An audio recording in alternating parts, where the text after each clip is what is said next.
दुआओं के साथ, बहुत सारी उम्मीदों के साथ यकीनी तौर पर साल 2020 तो कोरोना वबा की वजह से एक अच्छा साल साबित ना हो सका। हमने बहुत अहम शख्सियात खो दी है, लेकिन मैं आप लोगों को बता दूं कि 2021 की एक अच्छी बात यह है कि हम इस साल का आगाज़ जुम्मतुल मुबारक से कर रहे हैं।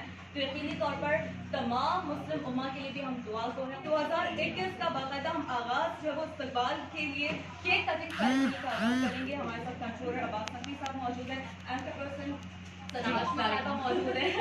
तो मेरा ख्याल है कि मजीद इससे ज़्यादा हम लेट करें और हम वी शुड बिगिन विद आइए सारे लोग आगे आइए।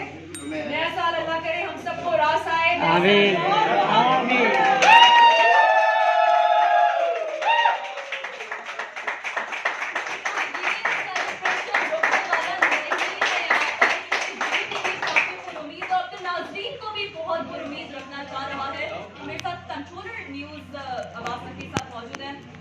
साहब एक काफी सीनियर जर्नलिस्ट के तौर पे भी आपने इतने सालों काम किया है, फील्ड रिपोर्टिंग की है, वो एसआर आपने कंपनी के तौर पे देखा है।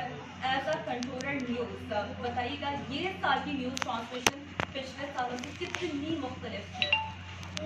देखिए इस ट्रांसमिशन में एक दूसरा हो सकता है क्योंकि बहुत नुकसान हुआ है पूरे एक साल में।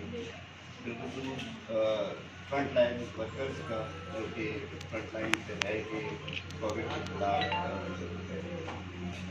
लाजमा थे उनका नुकसान हुआ है। बहुत सी अहम शख्सियात होती हैं हमने इस साल, तो इस खुशी के मौके पर उन्हें भी याद रखना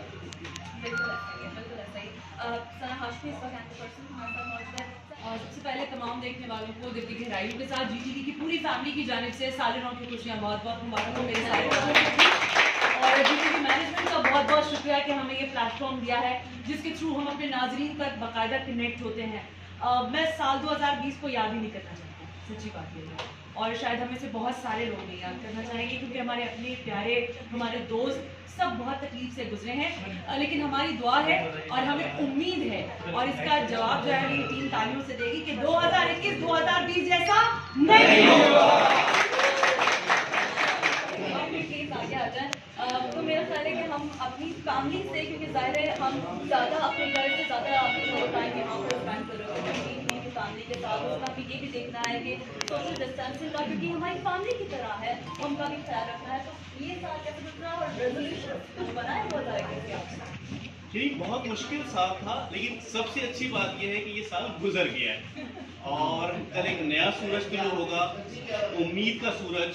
और मेरी रेजोल्यूशन, मेरी ख्वाहिश और मेरी दुआ यही है कि जो नया सूरज और नया साल जो है हम सब के लिए खुशहाली का साल, अमन का साल, तरक्की का साल हो और जो तंगी और परेशानी थी हम उसको मिलकर इंशाल्लाह इस नए साल में शिकस्त देंगे और ये नया साल हम सब के लिए इंशाल्लाह फरावानी का साल होगा। इंशाल्लाह हम भी यही दुआ करेंगे कि नया साल, नई सुबह, यादा खैर की खबर देना। तो डेफिनेटली जीटीवी अपनी सहाफती जिम्मेदारी को अदा करते हुए खैर की खबरें सुनाता रहेगा, अच्छी खबरें देता रहेगा और इस उम्मीद के साथ आप लोगों के सामने भी हाजिर होता रहेगा कि अच्छी खबरों के साथ। और खासतौर पर जिस कोविड सिनेरियो में रहकर हमने ये पूरा साल गुजारा है, हम दुआ को है कि ये साल हमारे मुल्क को हर सतह पर कामयाबियाँ